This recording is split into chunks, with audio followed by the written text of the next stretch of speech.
Um, Listening to being here. I'm not big on like talking about myself, but I am passionate about this industry. I'm passionate about my career here. So I'm excited to share this information with you. Take it how you want. But I am, like I said, really thankful for Professor John for having me in. And yeah, I just a little bit about me. I am Grant Consoletti, Assistant General Manager at Gozzer Ranch Golf and Lake Club. Gozzer Ranch is part of a club um, company called Discovery Land Company. Discovery Land Company has 35 different clubs all across the world, mostly in the US, but there's Portugal, Italy, Scotland, Dubai. There is Caribbean properties, Bahamas, even Cabo and Costa Rica. So a little bit worldwide. It's expanding really, really fast. And I'm super excited to talk to you about a couple different things. First, why I chose this career, and then a glimpse into how I progressed in my career, a day in the life, what that looks like on a day-to-day basis, a little bit about innovation, tradition, maybe talk about trends, maybe talk about that AI thing that we all know and live with now, a little survey and some takeaways. So I really appreciate your listening skills here, and let's dive right into it.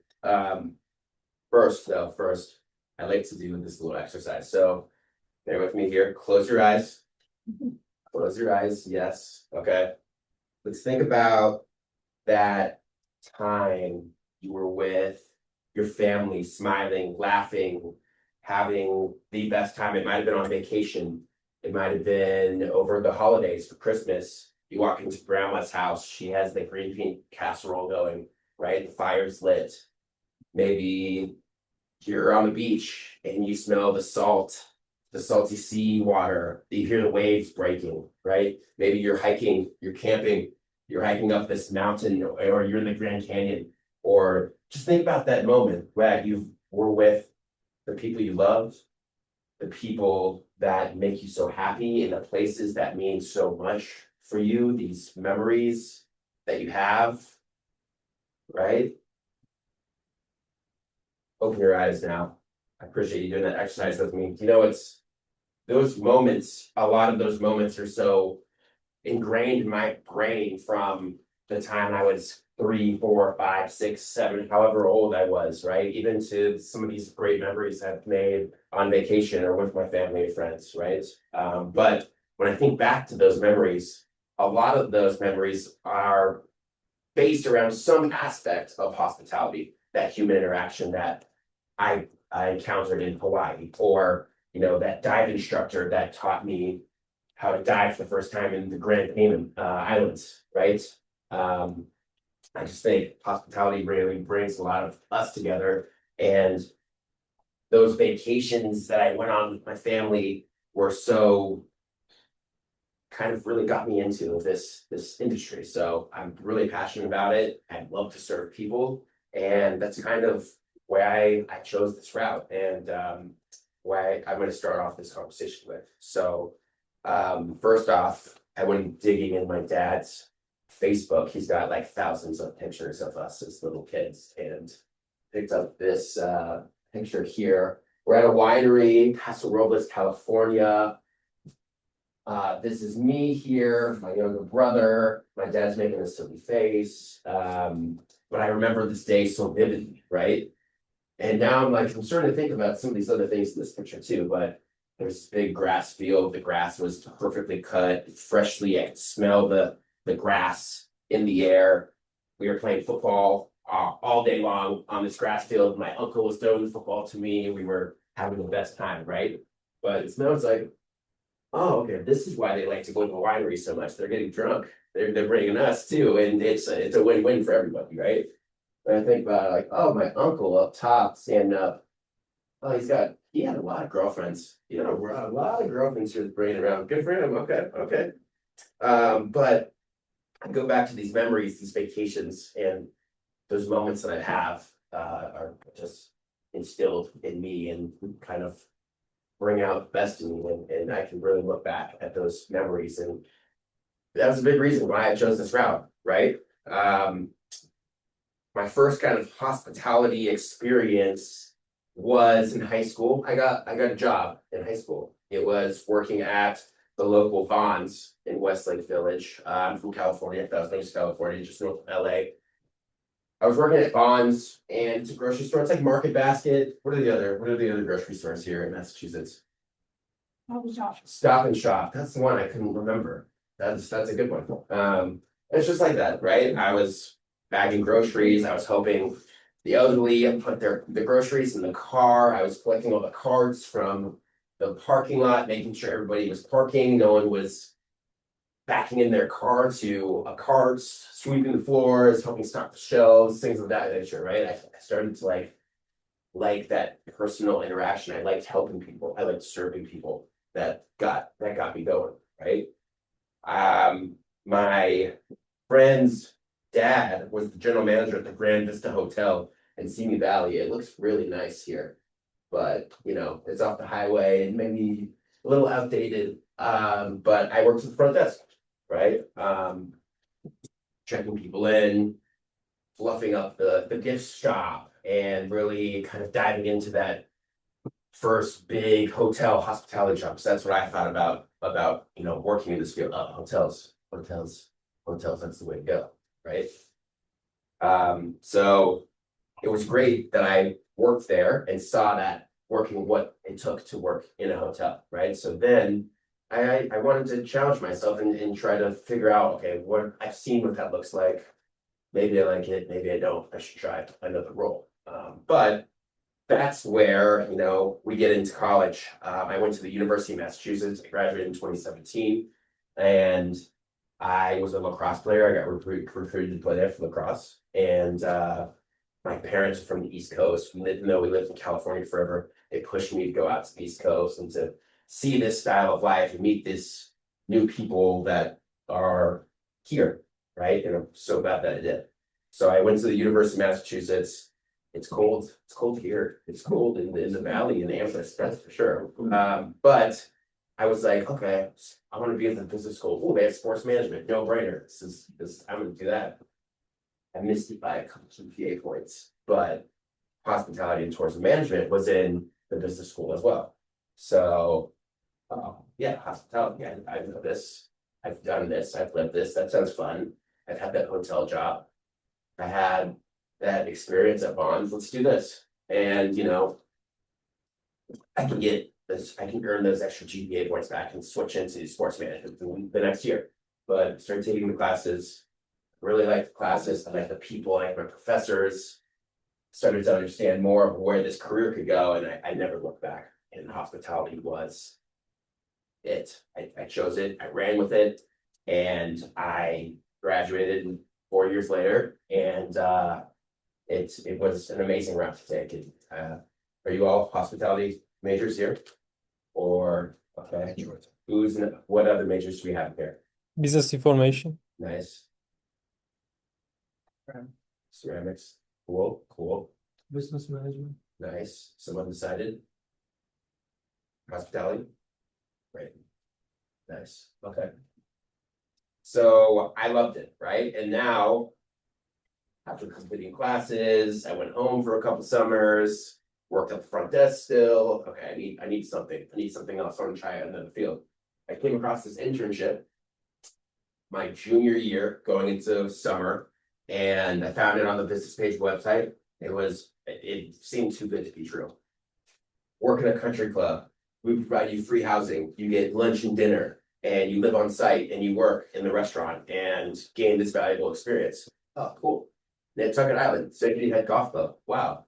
I've never been there. All my friends are from Massachusetts, and they're like, Nantucket? Oh my God, Nantucket, that's amazing. You gotta do this, you gotta do this, you gotta do this. I was like, well, okay, I can live for free, gain experience. I want to work in a restaurant. I like food, but I've never done it before. I've never been a server, I've never been a bartender, I've never worked in a kitchen, I've never been a dishwasher, a chef, a cook, a line cook, nothing. So I went sight unseen to Nantucket, and it was the best summer ever, right?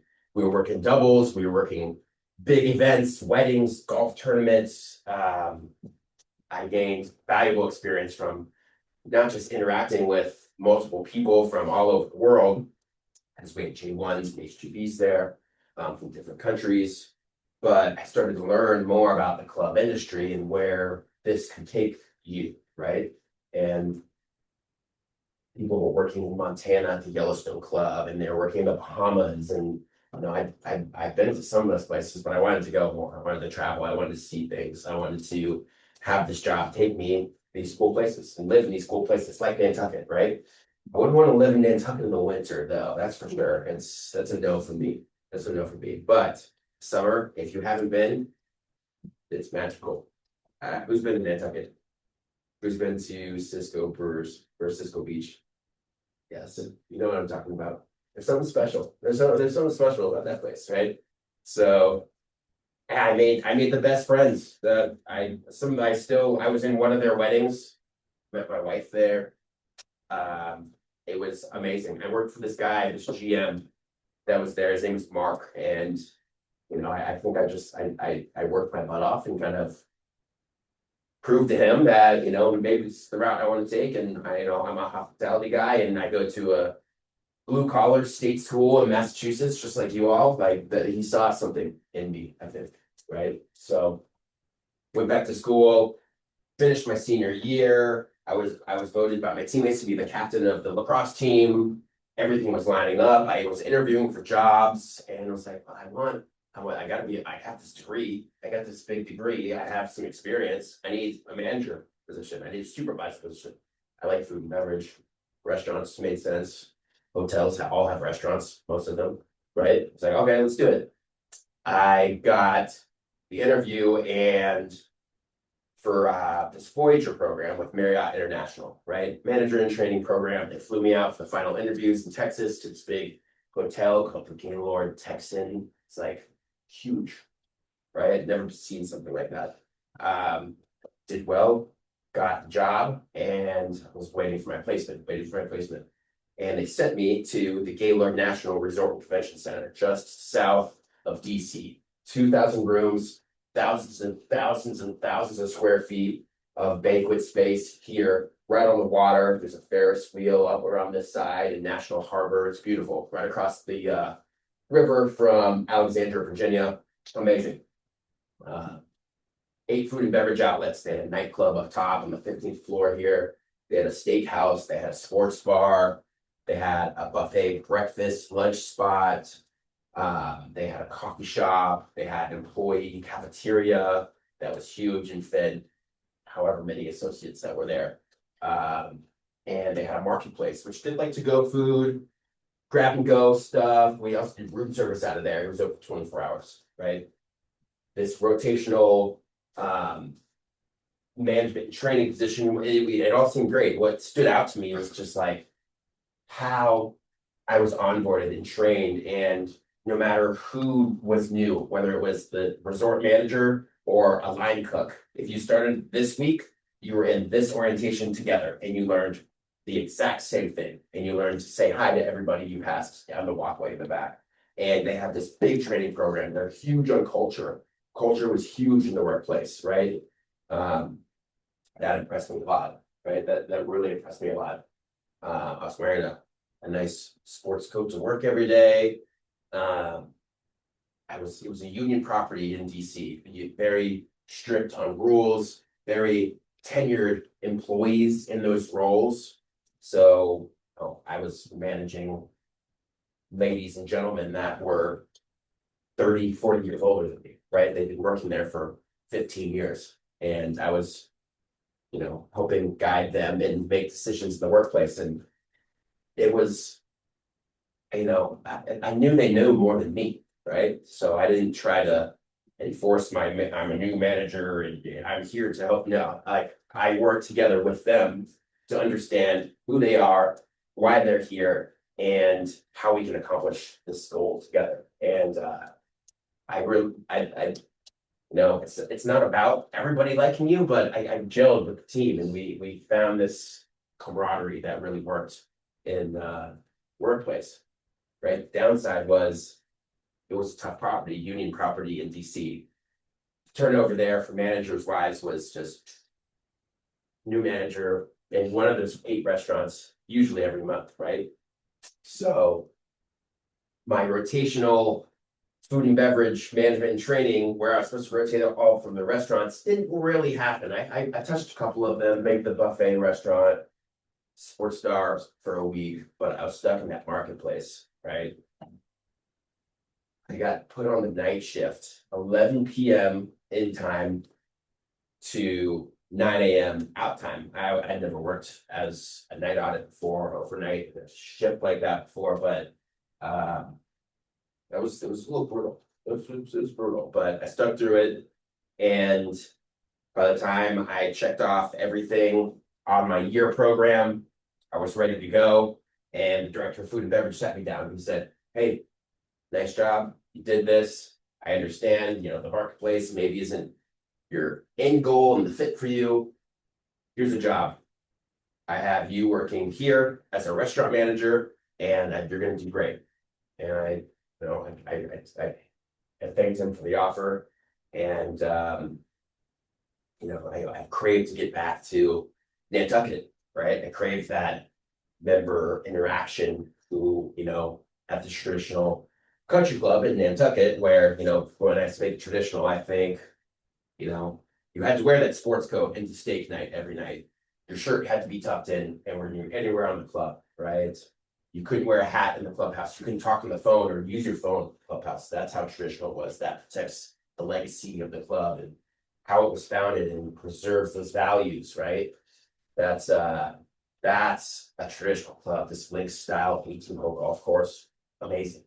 Some pictures, magazines, awards. It's unbelievable. A 20-year wait list for this place to be a member, right? As a beach club, really, really cool. And I was craving that connection that I made with some of those members. I was craving that getting back to the Nantucket, that place that I love so much, right? I was craving not paying for rent in DC. I could save a ton of money, right? I could eat for free. That was huge, right? So I declined the offer. I went back to Sanctity Head. And once again, that guy, Mark, he was the guy who believed in me and brought me back with my wife. We were working there as like a supervisor, first big role. I just stepped out of my manager in training role. That was kind of my big chance to prove myself again and to show that I can lead and be a leader, right? So it went well. Knew what we were doing this time. The plan was, okay, summer in Nantucket, winter, maybe it's in Florida, because that's when all the clubs, everybody in these clubs kind of migrates from Nantucket in the summer to their second home, their second club in the winter in Florida. That sounds fun. I like Florida. I like the sun. I like the beach again. Well, this makes sense, right? But I had trouble finding that job. I was getting these like banquet manager, banquet lead, banquet captain positions, but I wanted something more. But then again, how could I blame anybody for that? Because they're going to expect this 22-year-old kid to run a dining room with employees that are 20 to 30 years older than him who are tenured at these clubs. It was hard. It was like I had a little harsh reality, right? And Mark, who said he was going to help me kind of find that next club, he gave me opportunities, but it just wasn't really what I want, right? He ended up leaving and took a job at a new club. And I was like, crap, what are we going to do now? We were applying, finished up the season, got a job in Denver. My wife worked for the Denver Country Club. She was my girlfriend at the time. Boulder Country Club as a director of catering and events. And I found a job in Denver, Colorado at Sage Restaurant Group. I was a restaurant manager for Cucina Cantina and Pocololo Social Club, right in downtown Denver. It's been in Denver. Okay, that's good. Right downtown, 2 blocks away from the Rockies Stadium, right? Just absolutely cranking for happy hour. 150-person restaurant, bar that Pocololo is open till 2 a.m. every single night. There's DJs in there. It's in this trendy, cool neighborhood called Lodo. At Lodo, there's the Milk Market, this mixed use space, boutique hotel upstairs. big food hall on the other side. There was an alley that was activated. We had the liquor license for it. So we put our events and we put bars out there, some art walks, some wine walks, and some dinners, weddings that we did. It was sweet. And that's where I really dug into the operation, right? And I followed the opening checklist and the closing checklist. And I got the tip sheet going and I started to understand the P&L a little bit. Purchasing and ordering was super important. Sanitation standards, working with the culinary team in the kitchen to make sure that, we don't have any cross contamination going. Everything's clean, everything's organized. There's a process, procedure, program for everything, right? I really dug into that, and that really sharpened my skills. That consistency of doing it over and over and over again. So important that I practice that, right? So after a year, I got promoted to the assistant general manager. Awesome. I worked for that. That was my goal. That was the guy who hired me. That was kind of like the deal. He hired a couple managers at the same time. He set us all down. I first got hired as that restaurant manager. He's like, okay, guys, in a year, I don't want to make this a competition, but whoever performs well is going to be considered for this role. And I went out, I set out, and I accomplished it. So proud. And I kept working. Some other restaurants popped up in the area because Sage is based in Denver. So you have hotels, boutique hotels that they manage, like the Maven, which was above ours, the Crawford, Raleigh, the Oxford, really, really cool properties, right? But they also manage like a Marriott or a Ritz-Carlton, or could be a Moxie or something like that, right? Really cool. I kept grinding, I kept working. It's the restaurant industry, Leslie. You know what that is. I think we all know what that is, right? It's weekends, it's late nights, Friday and Saturday. I get home at 4 a.m. from closing this place up, right? Bigger nights with a team, helping them get to the finish line so that they can get out of here. They can get off the clock and be ready for that next shift the next day, right? I worked with human resources really, really well, and we were retaining employees with these employee engagement events and giving people different options that they could see and grow and climb their, and kind of progress their career in, right? So after another year, I was promoted to the general manager. I was so excited. I had so much to prove. I was the youngest GM in the company on the restaurant side. And once again, I just continued to focus on that training, that guest experience, and just the consistency, right? Thing about the restaurants is, you see that guest maybe once, maybe they go back to wherever they're from, right? You do have some repeat guests. That's awesome, right? I always enjoyed that. We have the Yelp ratings, the TripAdvisor ratings, open table ratings. You have all of that, right? You're stuck to a really tight budget, right? Beer costs 15%, alcohol, liquor costs 18% at a high, right? Food costs around 20%. You're stuck to those numbers. Your bonus is based on those numbers. You got to hit those numbers. You got to be really tight with labor and running the staffing model that's budgeted. And that's how I got those skills to really sharpen my financial acumen too, right? It was great, but then I got a call one day. Is this guy Mark again? I'm like, oh God. Here, hey, I'm down working in the Caribbean on this island called Barbuda. I'm looking for an AGM. You interested? Like I started thinking, right? Just survived COVID.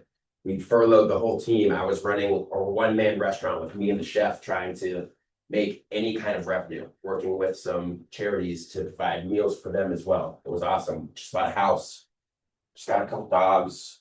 We just had this developed this nice friend group. We loved it. We loved it in Denver. I was skiing I'll be off Mondays, Tuesdays, so I go up to the mountains. Nobody's there. Just lapping the whole mountain by myself every single day. I skied 50 times that year, right? It was amazing.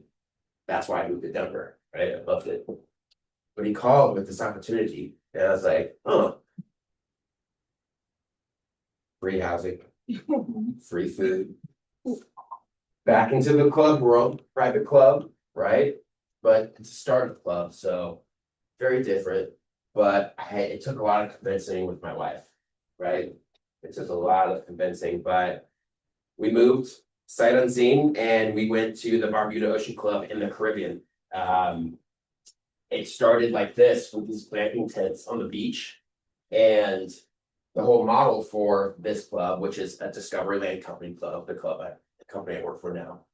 The whole model is sell real estate, right? Because the membership model is, in order to be a member, you need to buy a plot of land with the sole goal to create and build a house on that land. That gets you to be a member. No guests, no hotels, no outside guests. Oh, but I'm a member of the Cabo Club and for Discovery Land. No, you got to be a member here. You got to buy land here, and that's how they start to fund these projects and make these projects come to life, right? So we would host prospects that would come down and they'd stay like 3 to 5 days in these tents, go on a little sales tour, and see what it's like, right? We focused on a couple different things. Sense of arrival. How are you getting there? What's that process like, right? No one wants to travel 20 hours to get to this place. So where are the direct flights from? New York, London, Miami. Okay, let's focus on that clientele. Bring them in. Okay, you fly into Antigua, right, in the West Indies. All right, how do you get over to Barbuda? Oh, well, you can take the ferry that's 2 hours long and nicknamed the Vomit Comet. No thanks. You could get in a 6-passenger plane, but it's kind of sketchy, right? Okay. Or there's a helicopter. Let's build a helipad. And 15 minutes, they're here, landing, bags loaded into a separate car. They come up into this Chiringuita restaurant area. There's cold towels ready for them, a signature cocktail. Their bags are ran around into their rooms. They get into the room to get their room tour. There's swag, retail clothes, hats, jackets all laid out. And that was the wow, right? Bags are already in the room. Here's the tour. This is how this works. And that was the experience. And there was no food cost. There was no liquor cost, right? There was no, I didn't see a budget. It was get this guest to do anything you can, right? Wow them, go above and beyond, surprise and delight, make them the best sea lobster that they've ever had, right? And it was fun. We really, that's where I really started to focus and gear my hat towards member experience, right? It was all about the member experience. It wasn't about the fancy sales tour that they got, right?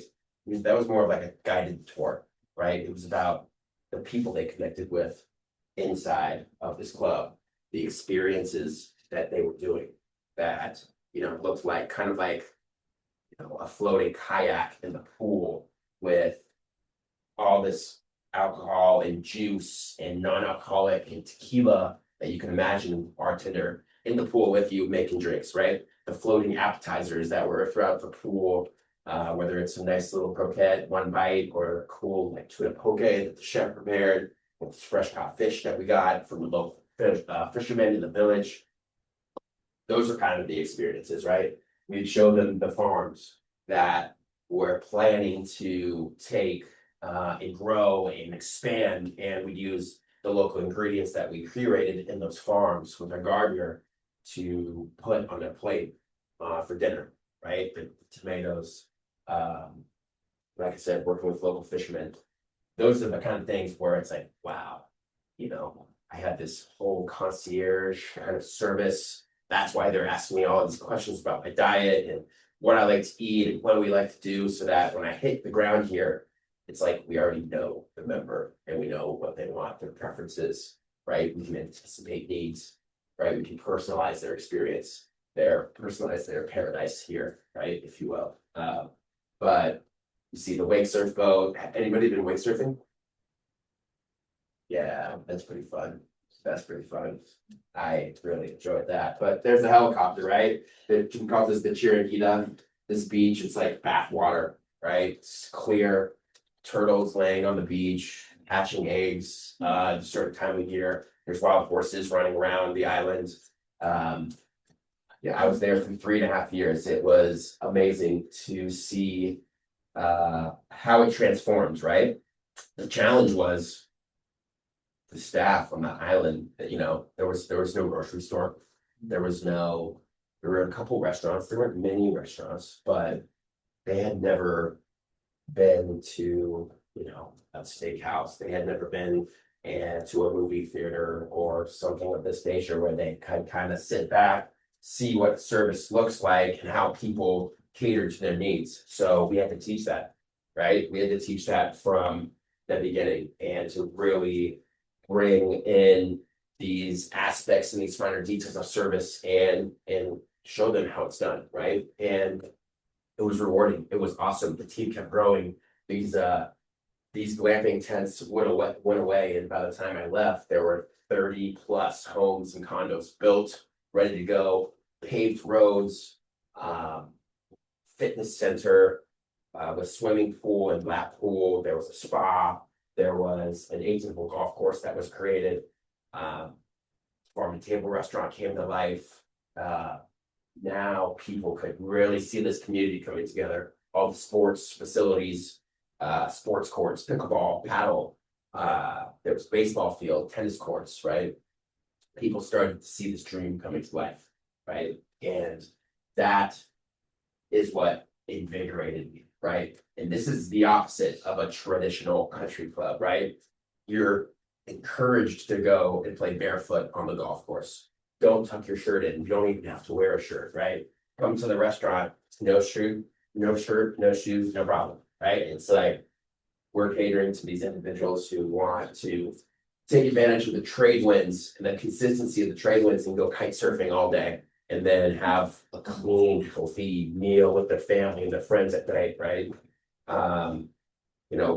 We schedule karaoke nights every week. We do pizza nights in this big pizza oven that we had in one of our boathouse restaurants, right?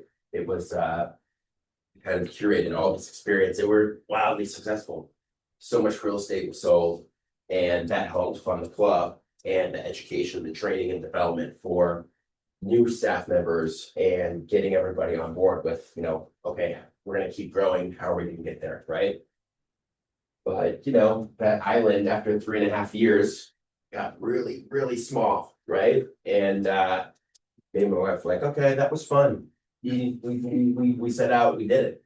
But what's next? Where are we going next? And the thing about that was, that guy Mark brought me there. He dipped out after a year, and it was actually really, really good because that put me now as the assistant general manager into the interim general manager role. I learned so much. I was thrown into the fire. I didn't know what the heck I was doing. I was food and beverage guy. I was a restaurant. I was running the restaurants, right? But then it's like, okay, dip my feet in with the spa team, facilities maintenance. How are we pumping out the sewer system? How are we connecting electric or getting water to this area because we need running water for sanitation reasons? Working with the construction and development team, building these new amenities. How does the operations team need this? How is this space going to function without a staff area or a break room or a restroom, right? Things of that nature. So a lot more strategic thinking and planning and execution. And it shaped who I am today and where that really brought me to, which next is getting transferred up to Coeur d'Alene, Idaho, and at Gozzer Ranch Golf and Lake Club. So I've been there for a year now. Complete different club than the Barbuda Club, right? Everything's built out. They have the 18-hole golf course, top 50 in the US, right? 150 homes on site, 300 plus members.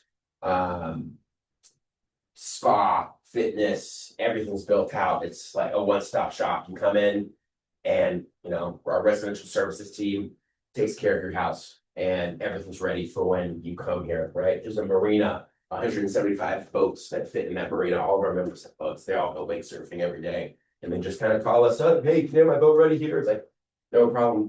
Fold the towels, get the cooler ready, hold up, gas it up. Everything's good to go. You hop on. It's like a valet service for your boat. It's cool. Right? But the expectation is big, right? Because now, with only a couple plots of land left, that initiation fee to join is high, right? 7 figures, right? The annual dues, they jump each year, 2023, 15%, 2024, 17%, 2025 into 2026, okay, 6%. Let's right. How do we give these members the value for the club, especially when this club is only open May to October, kind of like the Nantucket Club, right? Open the doors in May, close the doors in October, so that everybody else, they go to their second, their third home, wherever that is, in California, in Vegas, in Scottsdale, right? But we come here because the staff feels like family, right? It's an adult summer camp. We're driving around on golf carts everywhere. The kids can have kids activities and kids camp throughout the summer. They get out in the summer and all their friends are here that they grew up with, right? This place blew up during COVID. And it is our job to keep and curate this member experience, right? And really help create lifelong memories for our members, right? They're showing off their club, they're bringing their family, they're bringing their friends. We throw these big golf tournaments. We throw a huge event called Barn Dance in the summer. We bring in a top country artist from the US. We bring in this big stage and dance floor for everybody to dance on. Carnival, right? All the carnival games you can think of, the cotton candy, the Cracker Jacks, the Ferris wheel, the petting zoo. We bring it all to the club, right? We do food stations. There's a huge candy and dessert station and barbecue. It's a huge event. We're putting hundreds of thousands of dollars into this event for one day for our members. But that's the expectation. That is what they're paying towards. That is what makes this club so unique, right? For men's member guest event, right? So the member invites a guest who usually is part of another country club. And we do a huge dinner, an awesome tournament style layout for them. We do an entertainment night too. This is a little secret information, but we're doing something called Nitro Circus. Anybody know what Nitro Circus is?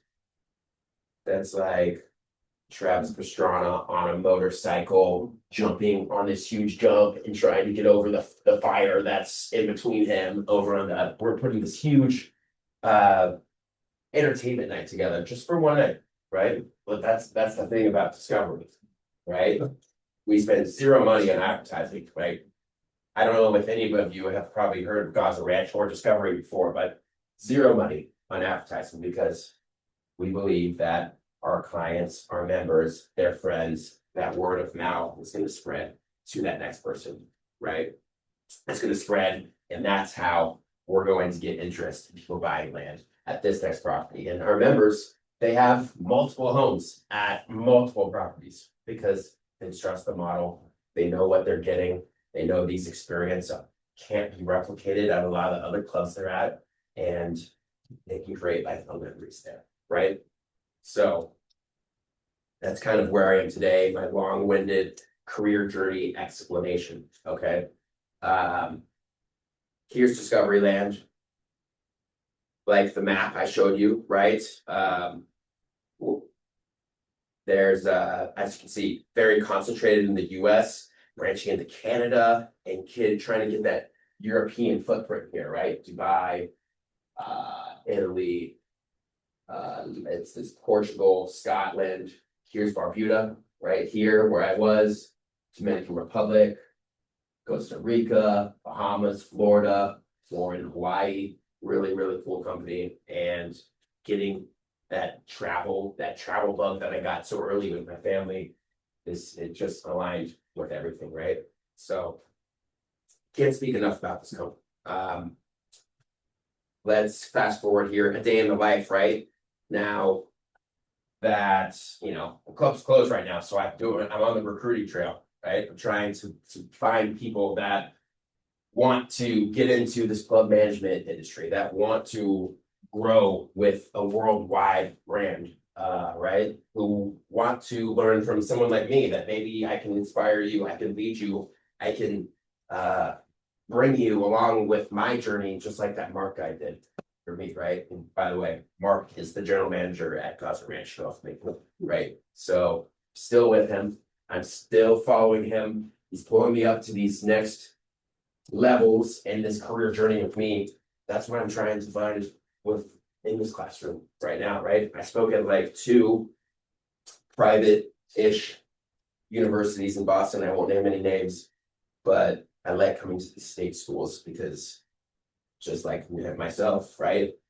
I can find the blue collar.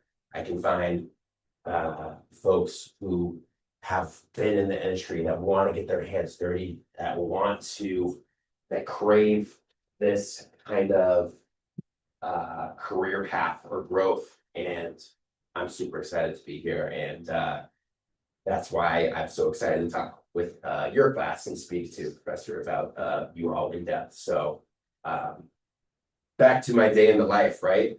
That's recruiting in the off season, huge focus on planning for these huge events, right? I think it takes like 2 years to plan the Super Bowl halftime show, right? So this gives us 6 months to plan for 6 months of club activities in a bigger events. So we stay busy, but man, I've never worked a 9 to 5 job Monday to Friday before, right? I've always been working late nights and weekends and holidays. I spent Christmas, New Year's with my family for the first time in 10 years. It was awesome. It's awesome. So in the summer, June 15th, when the kids get out of school, they come racing up to Gozzer Ranch until about August 15th when they go back to school. It's go, go, go, go, go, right? If we don't have the playbook ready, we're gonna get caught with our pants down a little bit and not be ready to increase the member experience year over year. Provide a new variety of programming for them to keep things fresh, right? Changing the menus so they're not eating the same thing for the 3 months, 6 months, the 2 months that they're here, right? So how do we introduce new, fresh ways, right? Facilities maintenance, it's a 20-year-old club. You gotta go around, and what I like to say this, you have to inspect what you expect, right? What does that mean? Well, if I expect the water pitcher and coffee station that the members use each day to be clean and full and best coffee they ever have, it's gotta be that way, right? So you gotta check it every day. You gotta make sure it's clean. You gotta make sure there's coffee still in there. You gotta make sure it's hot. You gotta make sure there's tea options. The lemons in the water, the ice is still fresh and hard and making things cold, right? So you have to inspect what you inspect. It's the same with buildings, these public areas, these spaces that need to be on point when the members are there.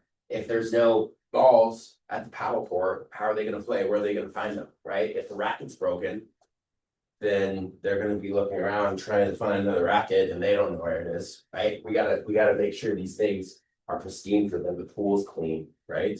That's a huge part of the job, but I talk about that. I talk about the member experience. What's so important too is our employees, right? Got to engage with our employees. We have to ensure that they're showing up with a positive attitude and they're happy to be here, because if they're happy, members are going to feel that, right? They're gonna feel that and they're going to be happy, right? It's super important. And another thing that hotels kind of instilled in me, right? So food and beverage, another focal point of the club. Golf course, gotta be green, it's gotta be playing fast, you know what I mean? So it's super important that a lot of these things, these policies that are in place, people are following the rules, people are not ruining it for the rest of the members. It's gotta be fair, it's gotta be consistent across the board, right? This is my day-to-day responsibilities too, right?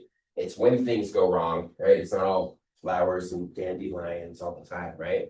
You know, is someone gonna get that undercooked steak? Maybe, right?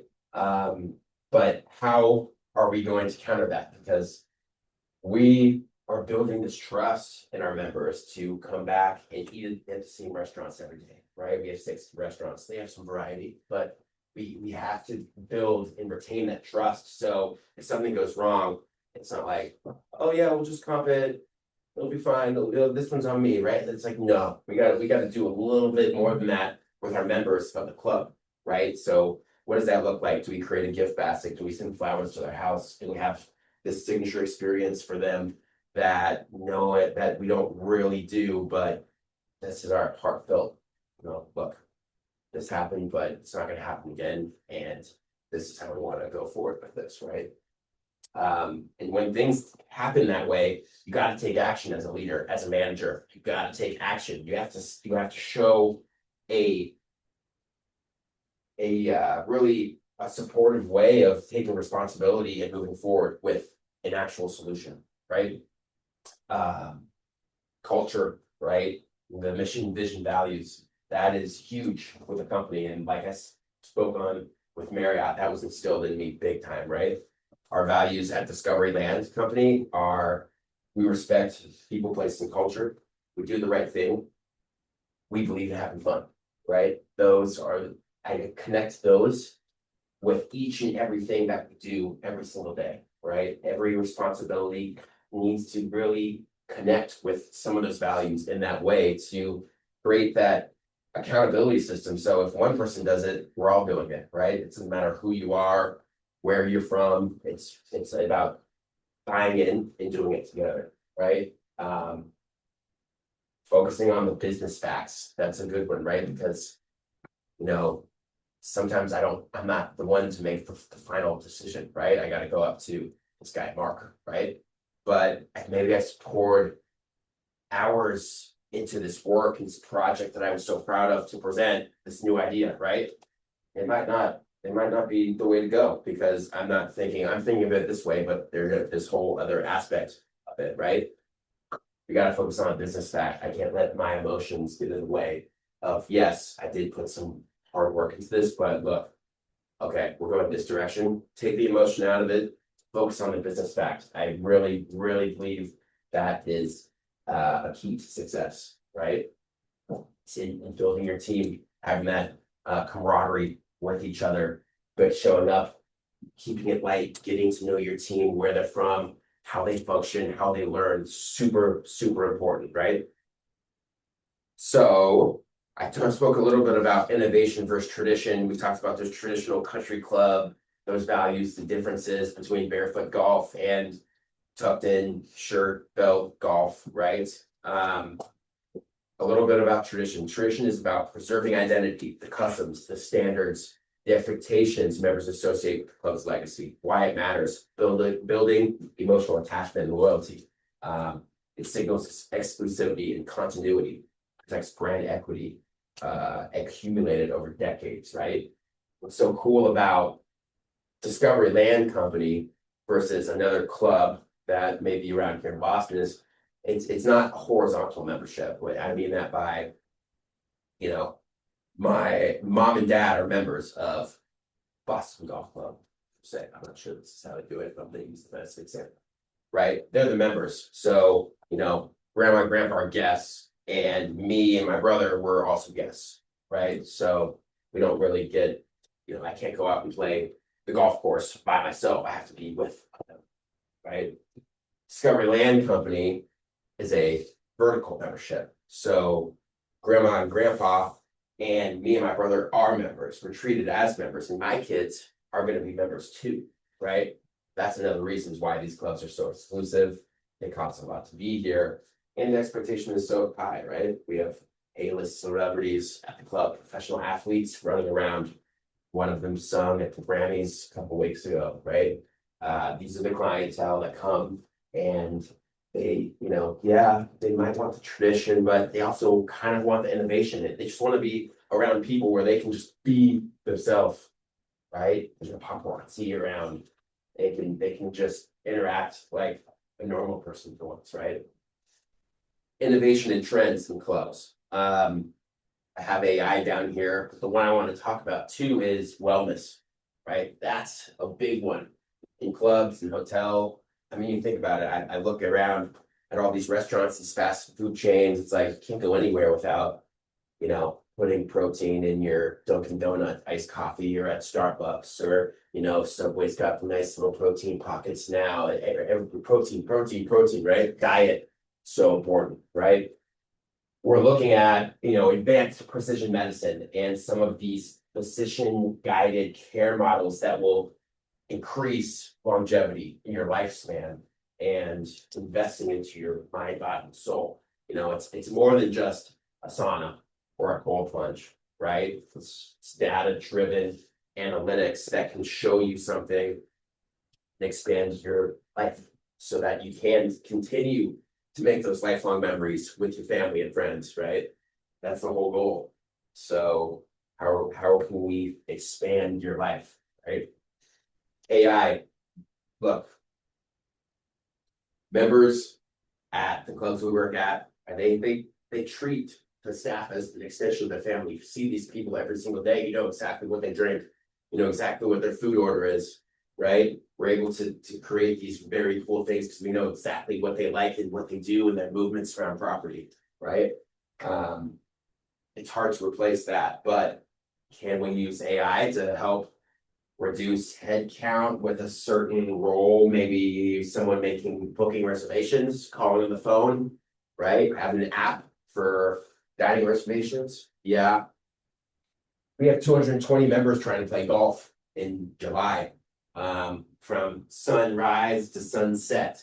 And yeah, granted, it's, the sun doesn't set till 9 p.m. in Idaho in the middle of summer, but the pace of play on the course needs to be picked up. And that's what our members are saying in the survey that they want to see, right? How can we optimize our tee sheet and with AI work together with it to pair certain people together or put them in certain time slots, right? There's options to it. There's ways that it can help us be more efficient, right? I use it, but I don't let it be the end all be all. It's a tool, right? It's a great tool, but personalize it yourself, right? Tweak it so that your voice is coming out and commanding, the final thought is kind of my advice for you. And I have a cool little survey for you all to partake in. So if you don't mind, please scan the QR code and take you to a Google form. And it just talks a little bit about private clubs and kind of what you're looking for in the workforce, right? 5 questions. I have some follow-ups on what that looks like too. So answer them with what you think, right? Talk about hospitality, just like I did. I thought it was hotels and restaurants, right? Tourism, travel agencies, right? But is there a future in clubs? Will this stick around?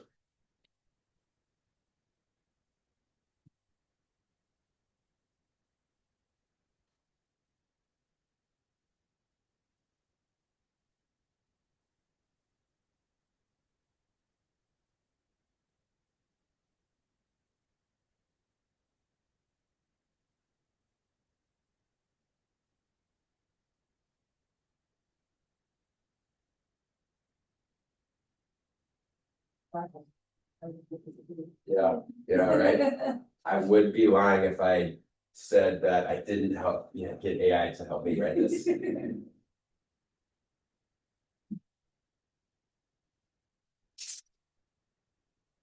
Yeah.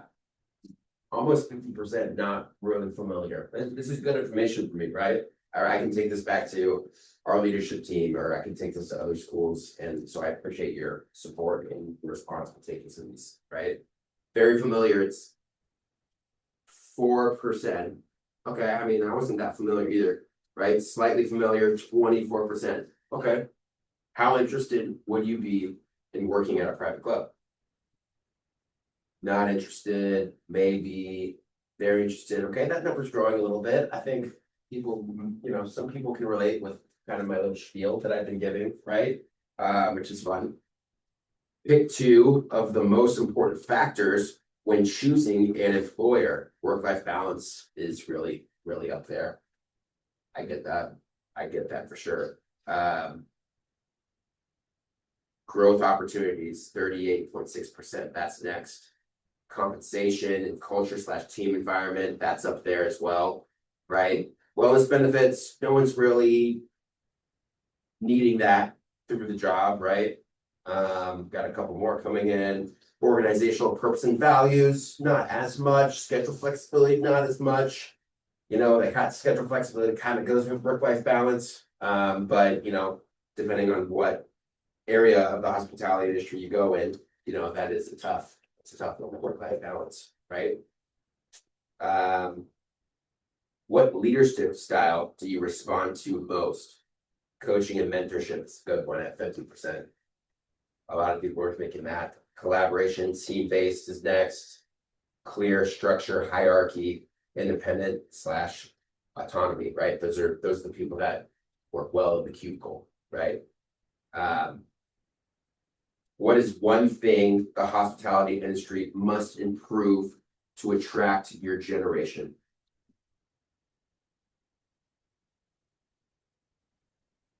Traveling, effective and sincere communication, clear and followed through growth paths, as well as compensation that's balanced with the cost of living, continuing to make it non-traditional, think out of the box with kind of innovation and fresh experiences. Nothing I love, all things hospitality. It wouldn't change a thing because you could always find something or someone. But I do love more rugged vibe hospitality, right? Food quality, personal experiences, use of social media, diversity, flexibility among memberships, stability with the job, the locations, the compensation is important, right? These are all good, and I appreciate you guys taking the time to get to these. I do have one more kind of question here, right? And this talks more of like kind of into that work-life balance piece of it. So if offered two jobs, same pay, which would you take? Would you take the fast promotion and long hours or the balanced lifestyle and slower advancement? Raise your hand for fast promotion and long hours. Raise your hand for balanced lifestyle and slower advancement. Right? I think, which one did you think I took with my career path? Yeah, yes, I did. Definitely, right? There's no wrong answer, right? But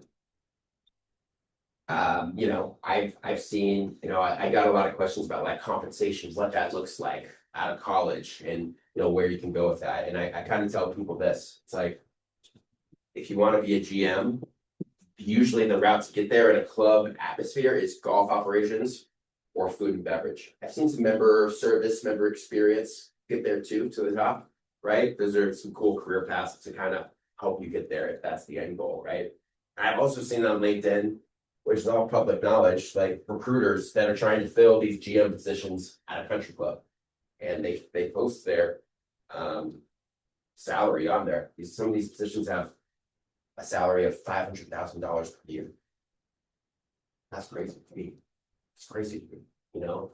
But there's a lot of opportunity within this industry, and like I said, I really appreciate you guys taking this activity. And before I end, just some quick takeaways for you all here.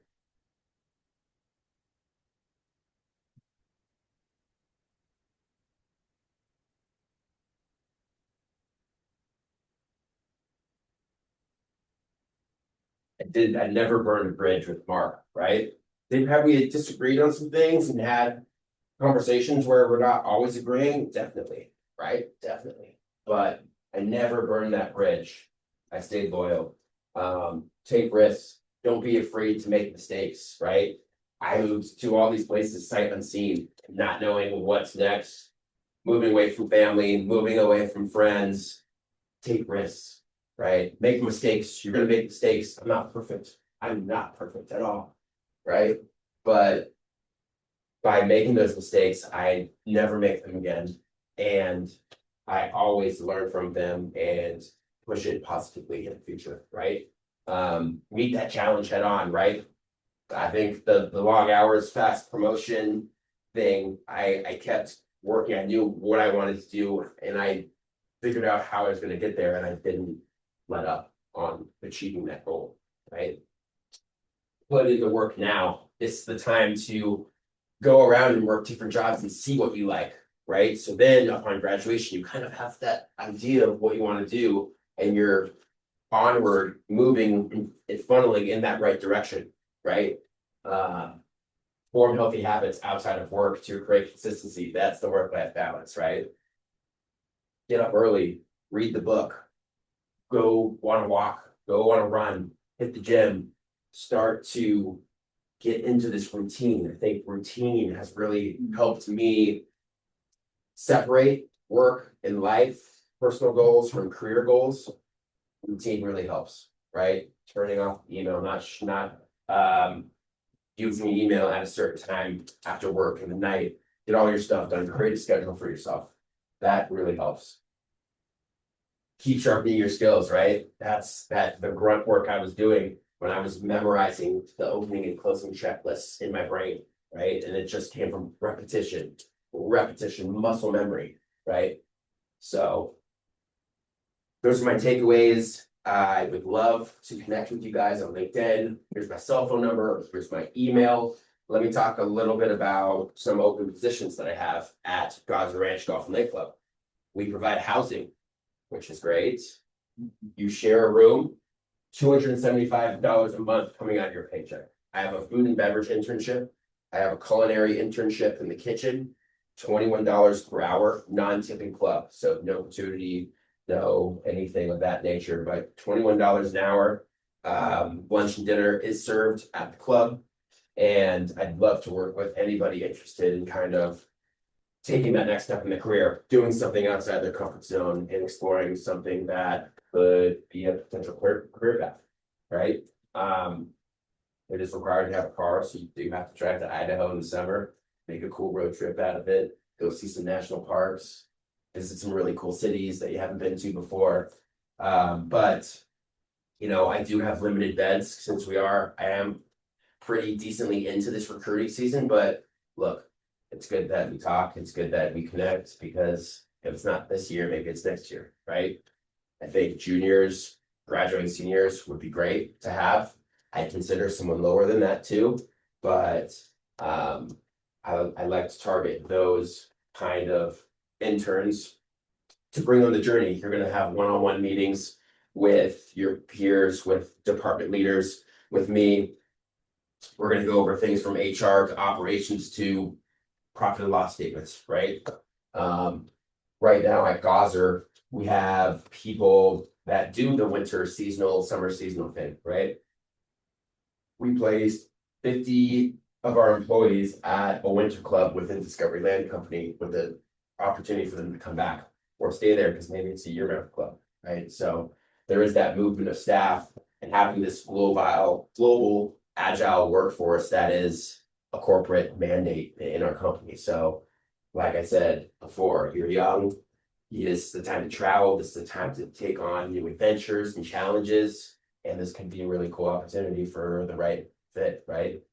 Hospitality is not for everybody, that's for sure. But if you really want to go down this path, there's options. And I think clubs are a really cool way to do that because you see a lot of places, you experience a lot of different clubs, atmospheres, locations, you meet really cool members and team members, and you benefit from lower food and housing costs. So that's what I have for you today. I guess we'll open up like a little question and answer right now. How am I doing on time? 3:50. Well, we have maybe 10 more minutes. Okay. 10 more minutes, yeah. Great. I was Well, curious. what's your name? Ella. Where are you from? I'm from Holliston, but I live in Worcester. Nice. I was wondering if when you do those big events, do you have event planners within your company or do you contract?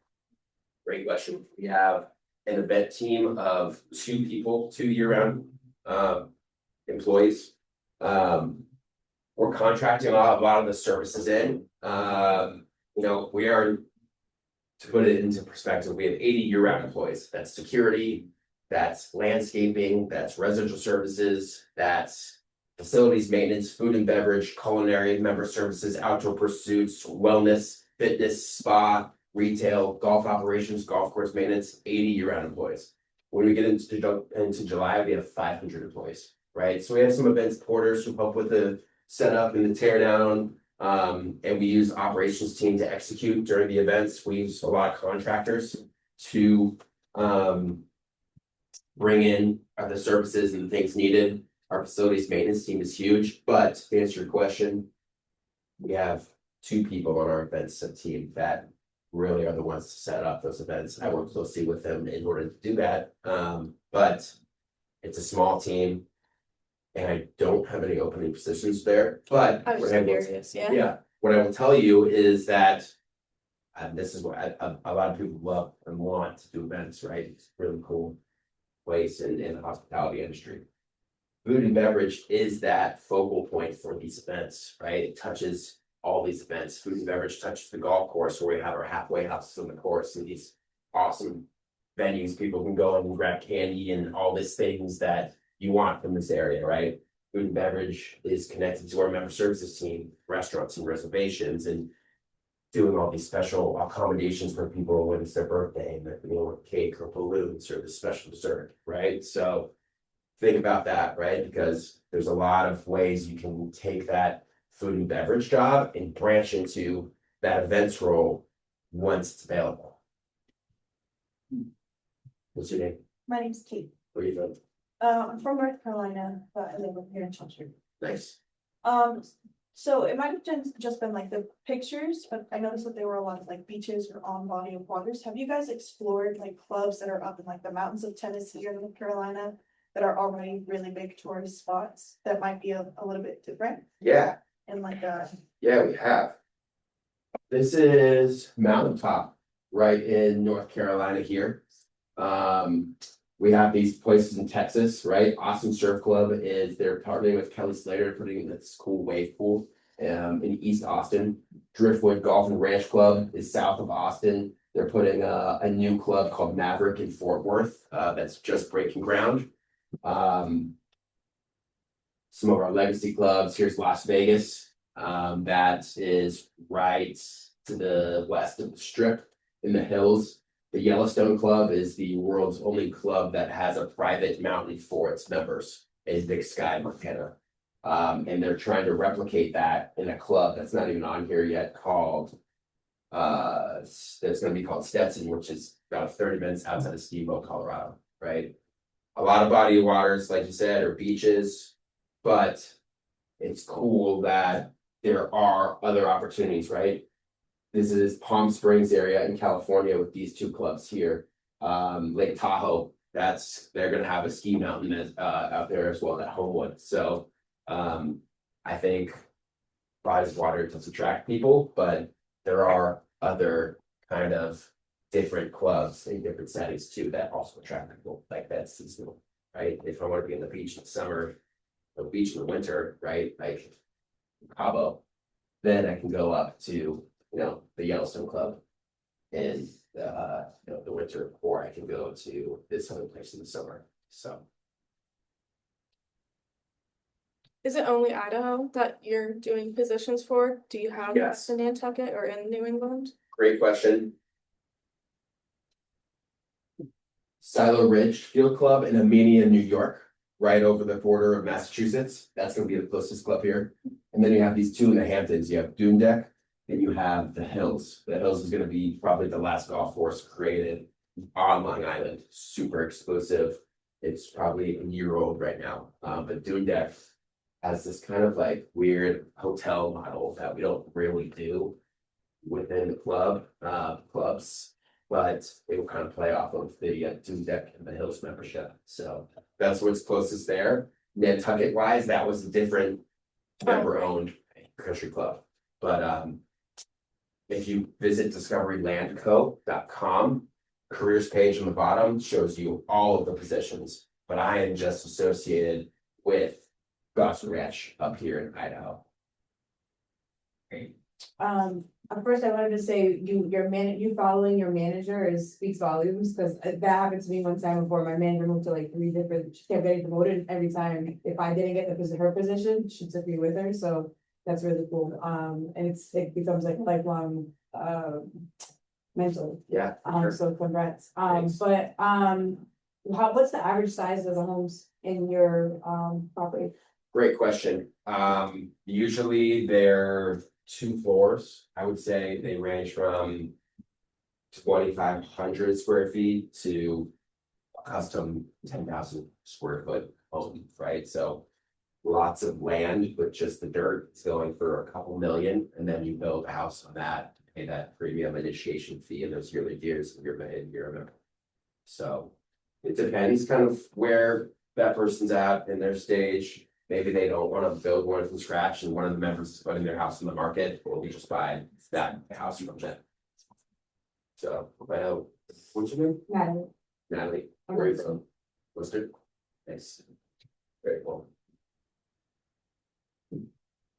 I was just curious about the Caribbean thing, like, Yeah. when you were setting that up, like. Were there like regulations on what kinds of homes people could build? Like, could they just sell that home to anyone?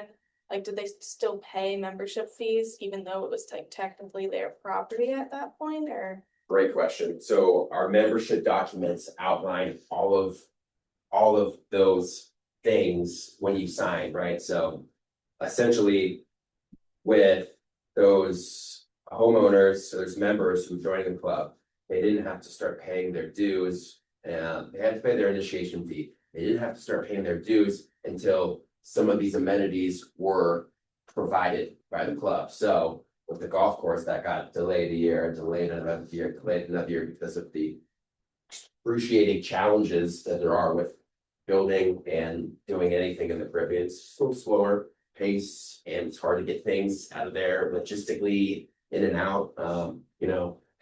Those were delayed because you didn't have to pay those dues until the golf course opened all 18 holes, for instance, right? You could sell to anybody, right? There's not really a test or a quiz you have to pass. And then, but would those people have to pay membership fees? Like, Correct. is it So the house, technically their property the or? house, you could live in the house, Yeah. but if you weren't a member, you couldn't go. Okay. So the house is nothing Okay. without the membership. It's like buying a condo with your story. Yeah, Yeah. yeah. Right, so you could live there all you want, and that's the thing, it's like, maybe you are violating the club policies all the time, and. You're not a nice person, like, your membership could be taken away. But then you have this house, but then the house isn't tied to membership. So you live in it, but nobody wants to buy it because it doesn't come with membership. Kind of screwed, As someone who went through a managerial training program and benefited from it, have you ever thought of like creating that kind of opportunity in the company that you found like yourself at? I have. The one thing about it that is hard for me to roll it out is the seasonality of the club. It is so fast and in such short little time that, having that food and beverage intern that I talked about, and, we've been with our 6 restaurants that we have. It's hard to even rotate that intern into those 6 restaurants because there's so much to learn inside that one restaurant with the number of events we're doing, with the menus that we're changing, the dietary restrictions, point of sale configuration, and where those things go, different events that are happening that we pull you from your restaurant to put you in those events and work. But what's cool is that we're starting to form this group of interns that make it through the program, want to commit to the journey, go travel somewhere in the winter, and now they're coming back for the next summer, and they're my assistant restaurant manager, they're my pool manager, they're the supervisor at this food and beverage outlet. So we're starting to see these success stories stack up and build up, and it's really cool to have someone on the journey with you, just like I was with that Mark guy, and it really is cool to reap the benefits and see that happen and see that career growth.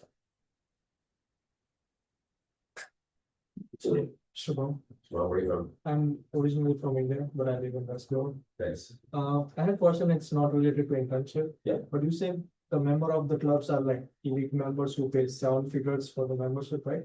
For short time. Yeah, so when you have inconvenience, like somewhere, the members have inconvenience, for example, in restaurant, and you said like, just saying it's on the house, it's not the solution, then how do you handle it? Yeah, I try to really first come down to the core issue and resolve it. But then it's like I said, it's instilling that trust in them that it's not gonna happen again, right? Or, it's going into finding that they're have a spa appointment booked the next day, but like, how can we enhance that spa experience? How can we, have that glass of champagne that's waiting for them there? And then after the spa experience, we can, put them into this mud rub experience that can exfoliate their skin even more. And it's trying to find ways to surprise and delight them, other than just like, oh, we'll take it off your bill, no worry. Where, a lot of them don't look at their bill. Yeah. Right? Some of them look at the bill.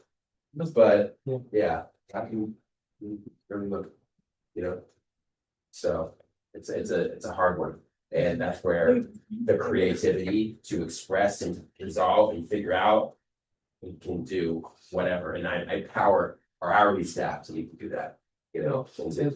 Because I was thinking like, the rich members, they don't care about the money, if you say like it's on the house, they care about the experience means. Yeah, and they care about making sure it's happening. Yeah. Right.